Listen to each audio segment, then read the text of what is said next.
Hello and welcome back to my channel, Cozy Gamer Jessa. And in today's video, we are going to be building and decorating a bakery and an outdoor library slash like reading area. And it's going to be in this general area. The top part is going to be the bakery and have some seating area where people would, sit down and eat. And then the bottom area with the trees and the log fencing will be the library. I did use Pinterest for the inspiration for this bakery area, and if you're interested in looking at my Pinterest board to get some inspiration yourself, it's going to be linked down below in the description. Also, if you're interested in watching any other Acorn Island builds, they're all pretty much themed fall and autumn and Halloween. And if you're interested in watching those, the whole playlist will be linked down below, or you could just go to the channel page and you can watch them that way. So like most of my builds, I do lay down the path first, and it just helps me kind of plan out where I'm going to put my items and where I want the walkways. And most of my items do have pathing under them, so I have to lay it down first. But it's just easier to do most of it, if not all of it, like in the beginning, so I don't have to go from laying down path and then picking up items. So as you can see, I am using the same path that I used for my cemetery build, and I'm just switching it up a little bit because I like how like earthy and naturey this one feels compared to my other brick path that I used for the road, because the one I used for the road is kind of like uniform and like pristine almost, and this one, it looks a little damaged. It looks like it's been walked on, and that's what I was trying to go for this library and bakery look. Like I wanted it to look a little more rustic, and I think this path really added to the rustic look and really just looks pretty good. And I don't think the other brick path would have done the same. So for the bakery walls, as you can see in the thumbnail, I had to use some simple panels to make it give off the illusion of like bread racks or like shelving in the back. And I used the simple panels, and then I went on Pinterest, typed in Animal Crossing bakery walls, and I downloaded 2 or 3 from the same creator, and I'm gonna put the creator code on the screen, so if you want to download those you can. And that's what I used, and I think they look amazing with this build and really bring that illusion of a bakery. I haven't really done anything like this before, and it makes me think that I should do more because it just came out really good, at least to me. I am a little biased, but Anyways, moving on. I have been procrastinating on doing my beach, and it's mainly because all the flowers I need for the rest of my builds are currently on the beach, and I don't want to have to move the flowers to move them again, if that makes sense. So I'm just going to do all the builds on land, and then the very last build will be my whole beach area. And I'm thinking of making a whole separate video of just like beach ideas, because I have the hardest time decorating and thinking of ideas for the beach, and I know a lot of other people probably struggle with that too. So it might be a helpful video, and you should subscribe if you're interested in watching that video, and hit the notification bell so you don't miss it.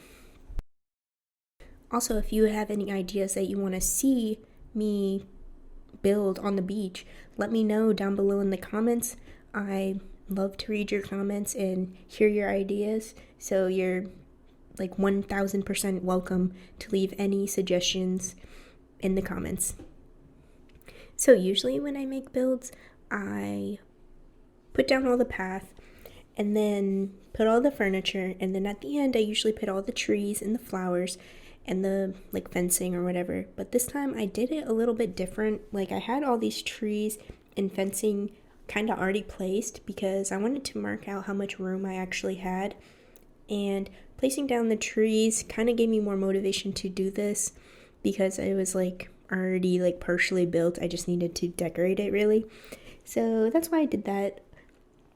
I would like to say that placing down the trees first is not the best idea in hindsight because it's so hard to place down the design codes because you can barely see with the trees, and when you're placing items you can't see very well. So I don't know, usually it is a lot easier to place them at the end, so I'm not sure why I did it this time, but I'm just working with it, doing the best I can, and this build is really coming along. This is probably one of my favorite builds other than the apple orchard. I really like the way the apple orchard came out. That's like my top tier number one build that I've made, but this one is a close second because the way it turns out at the end, it just looks really nice, and it's just like fun to walk through, and it was fun to build. I kind of go back and forth between building the library area and the bakery area, and that's mainly because my pockets were like kind of mixed up with both of the items that I wanted to use for each individual build. And I already knew I was going to make a video of them together because I was just building it all at once, so that's why I keep going back and forth. And for some reason Paula would not leave this build alone. Like, she kept walking in and just like bothering me and being in the way, and I really just wish she would have the thought bubble and get off my island already. I don't know why, but her and Rex refuse to leave my island, and I might have to end this island without them leaving, which is really disappointing. But in the next couple like week, maybe week or two, I am gonna try my hardest to get them both off my island. Like, at the very least, I want those two off my island, and to get someone else who matches the theme better or off of our dreamy list. But that's the plan. I really want them off the island. Like, I have so many Nook Mile tickets at this point from the Treasure Islands. Like, we could have a giant hunt and find our dreamies. It's just waiting for them to have a thought bubble and to get off my island. Like, that's all I'm waiting for. Also, a little update on our next island. I am gonna be like posting some community polls or posts or whatever. I'm not sure. I haven't done that before, but I'm gonna be posting one of those, and I'm gonna be asking what theme you guys are looking forward to, and it's gonna be between pastel kidcore, winter fairycore, or like a mix of both. Honestly, I don't really like the original kidcore with all the bright red, green, and blue, so it is gonna have to be pastel if we do kidcore. But make sure that you place your vote, because like whoever votes the most, like the highest percentage, that will be the next theme.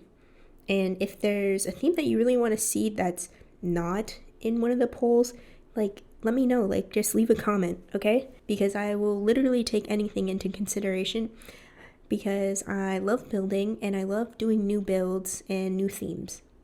So of course I had to add some bunnies and gnomes to this build, just like all my other builds. I don't know what it is about these bunnies and gnomes and decoy ducks. I just love the idea of having like little animals running these areas. Like, the bunnies control the library and the gnomes run the bakery, tavern, whatever you want to call it. I don't know, I just love that. So right now we are wrapping up the build, and I'm gonna change the time of day and I'll give you a little tour, and I think it came out wonderful. Like, I used a lot of inspiration from Pinterest. Again, if you want to check that out, it's linked down below. But I literally love this build so much. It's so cute, it's so cozy. It screams fall, autumn, tavern, a little bit of medieval, whatever. So if you enjoyed this build and look forward to the next ones, make sure you leave a comment, like, subscribe, hit the notification bell, and I hope to see you in my next video. Bye.